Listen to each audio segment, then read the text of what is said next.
নিজের কোনো চাওয়া পাওয়া থাকতে নেই, শুধুমাত্র পরিবারকে হ্যাপি রাখার জন্যই নিজের দেশ ছেড়ে অন্য দেশে পাড়ি জমাতে হয়।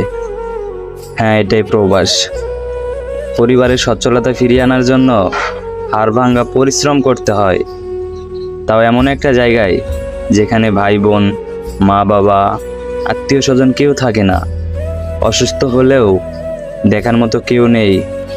নিজের যত্নটা একান্তই নিজের। এরপরেও সময় মতো পরিবারে টাকা না দিতে পারলে কত কথাই না শুনতে হয়। দিন শেষে প্রিয় মানুষের সাথে একটু কথা বলার জন্য উতলা হলেও একটা সময় পর সেই প্রিয় মানুষটাও বিরক্ত বোধ করে। এমন অনেক মানুষ আছে যারা সময় মতো দেশে ফিরতে না পারার কারণে তার প্রিয় মানুষটাকে হারিয়েছে, অন্যের হয়ে যেতে দেখেছে। এই কষ্টগুলো তার একান্তই নিজের, শেয়ার করার মতো কোনো মানুষ পায় না।